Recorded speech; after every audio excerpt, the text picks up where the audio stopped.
Welcome to the Heavy Spoilers Show. I'm your host Paul, aka the guy that couldn't think of a witty intro, so we're just skipping over it and getting right into our breakdown of Invincible.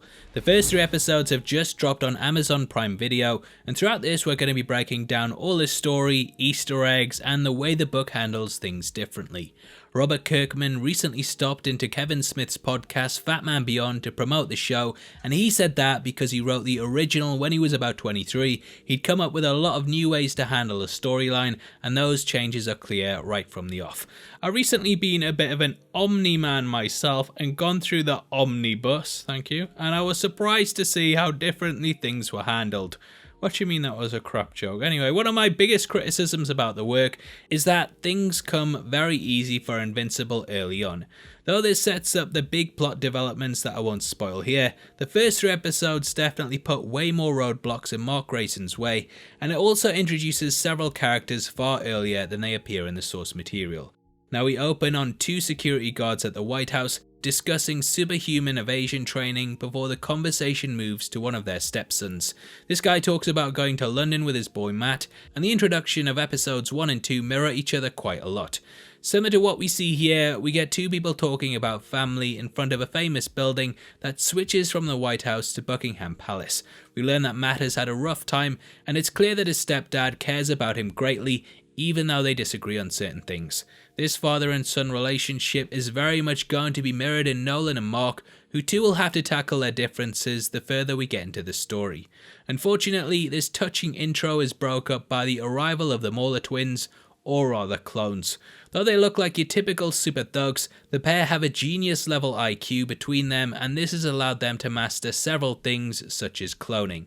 Now throughout the work, the pair constantly argue over who the original one really is, and every time they pop up it gets more entertaining. Come the end of episode 3, there's actually a big change up where one of the twins uses the other as a shield, which leads to his death. This isn't really reflected in the book, so it's going to be interesting to see whether that one returns or not. Now here to save the day are the Guardians of the Globe, a Justice League parody whose name plays on the Guardians of the Galaxy. In the source material, they don't actually appear until issue 7, and they're introduced in the scene in which we see them being called together by Omni-man.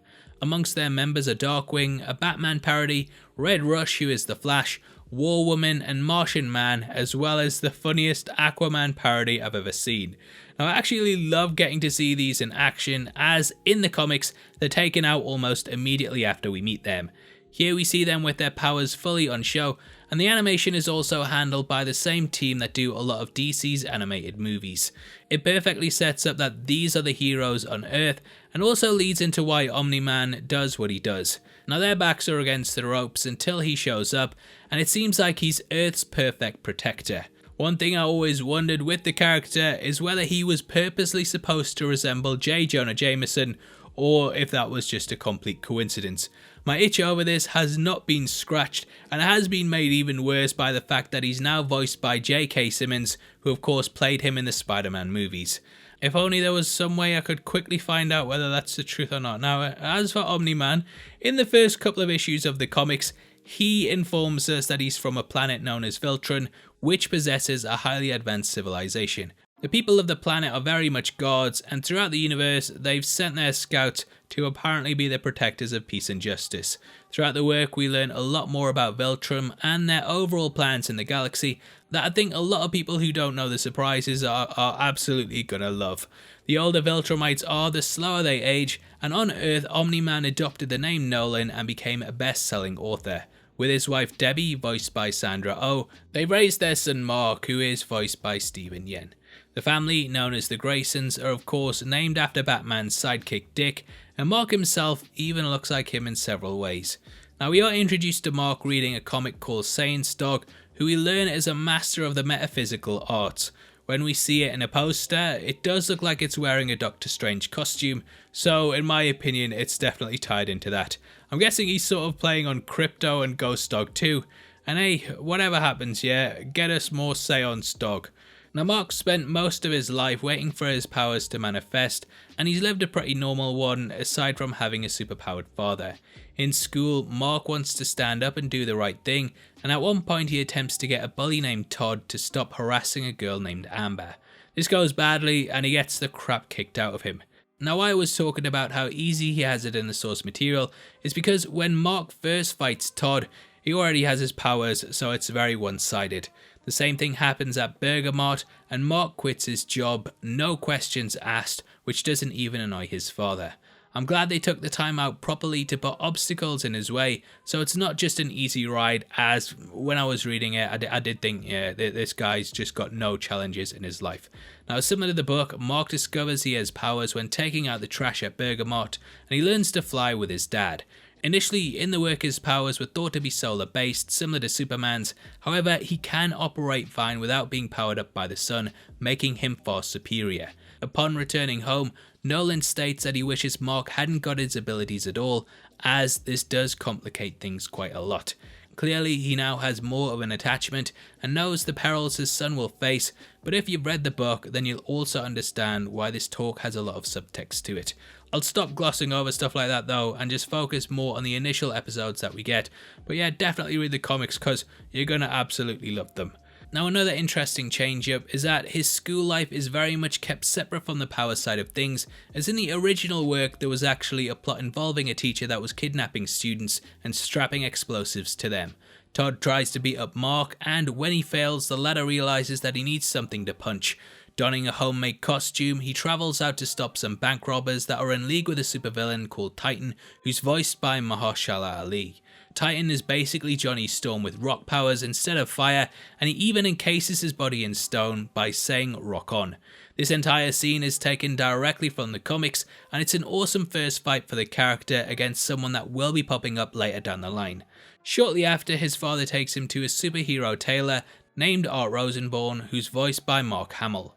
He wants to hook him up with an iconic costume, but first he needs a name from Mark. Now, I absolutely love how throughout the show, the first time that Invincible is said in an episode, it leads into the title screen, which slowly starts to get bloodier and bloodier. Hopefully, the gorier the show gets, the more this does too, as it's an awesome way to keep us engaged with the name of the series. At home, Mark's mother Debbie says that it feels like she's been left behind because he's starting to become more like his father. A big thing that Mark will likely wrestle with throughout the series is which parent he is most like, and in the book we do see variations on the character in other timelines who have taken on different paths. With his father, the pair play catch around the world, and this moment is pretty much lifted directly from the source material. I love how it shows that the pair do have similarities with humans, but in terms of scope, they're far above what mortal men are capable of. It's at this point that Mark gains the name Invincible, and whether this is true or not is something that's constantly put to the test with the character. Mark has his first flight in his new costume, and this involves him going stratospheric. He actually goes outside of the Earth to return to the planet before gliding through the vast skyscrapers of his home, and it's a brilliant scene to watch. This joy is quickly cut short though when a supervillain attacks, and Mark takes down his first bad guy in his new persona. Cut to what I'm calling the credits scene, and we see a part that is lifted directly from the source material.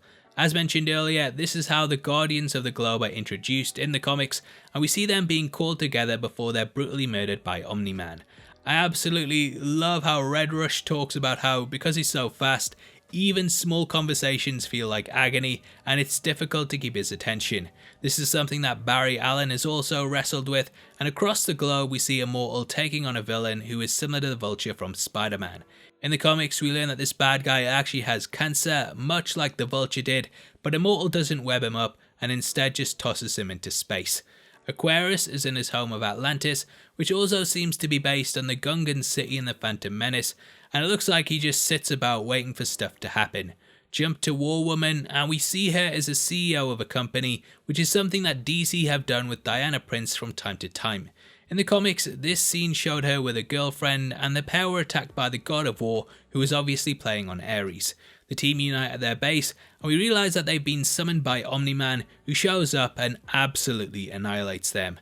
This over-the-top gory scene is amazing, and they managed to recapture the feel of the comics perfectly, whilst also taking things almost above that with just how brutal Nolan becomes.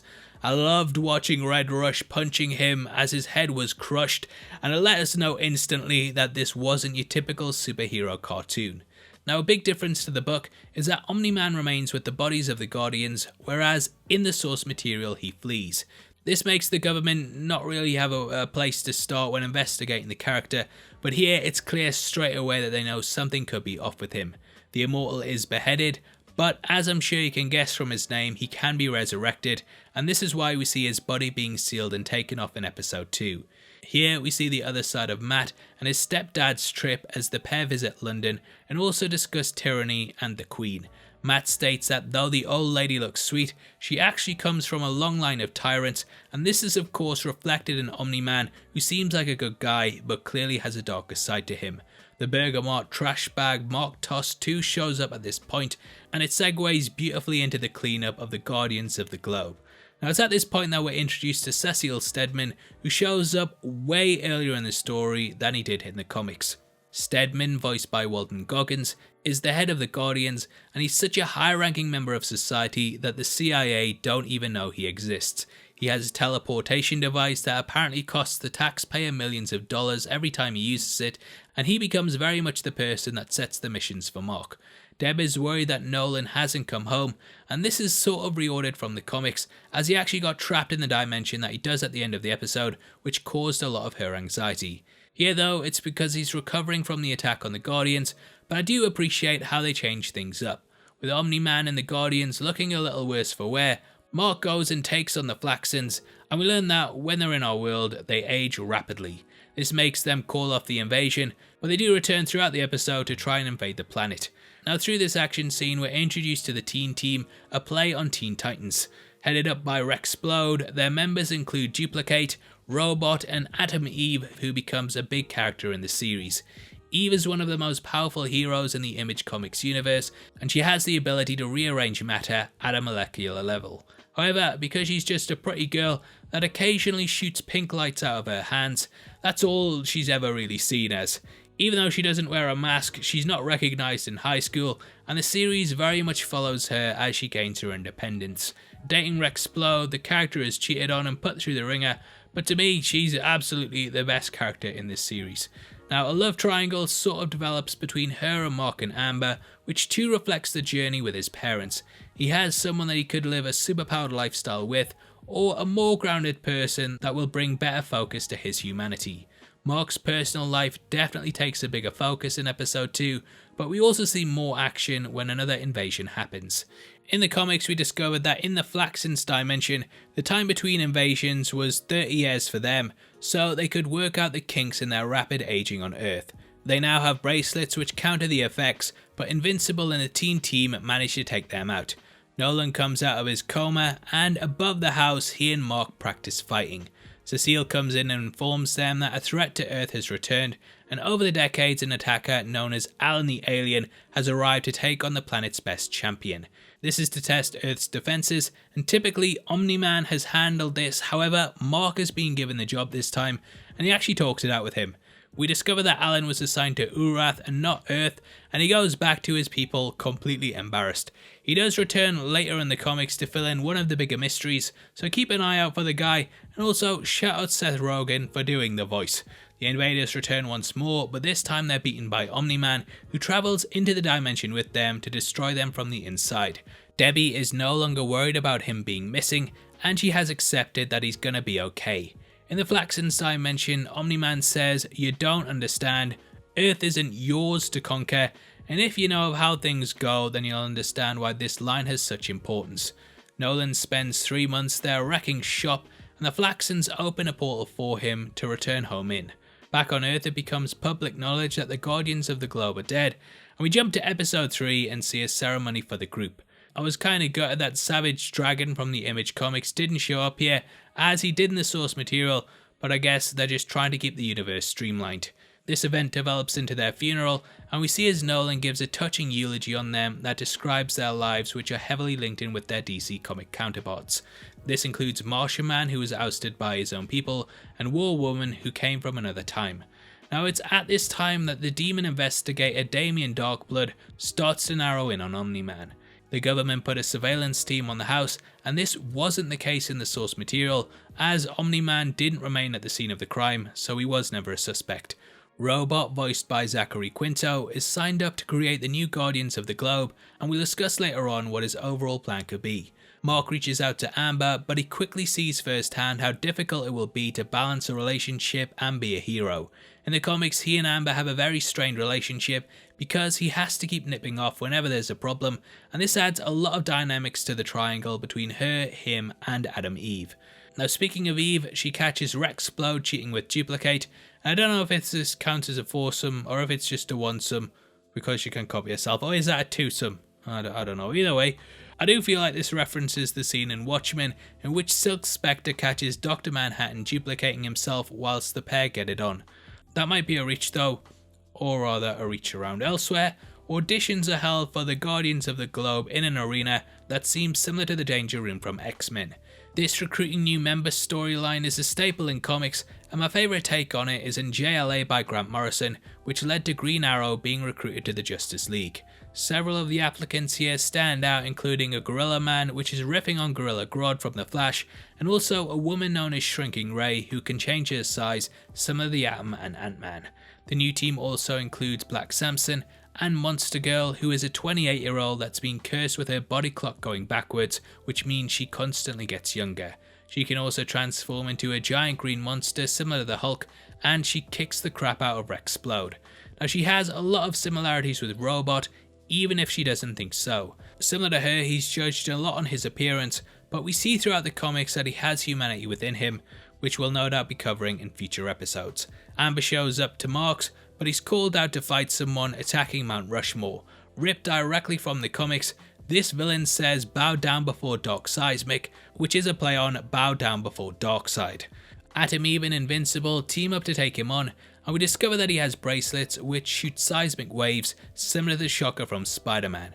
Upon returning home, Omni-Man congratulates Mark for giving up on a girl to continue his duty, and it very much speaks to how he's willing to put his mission above his wants and needs. In retrospect, once you know his full arc, these conversations work really well, and I'd be interested to hear what people think of these moments in the comments below.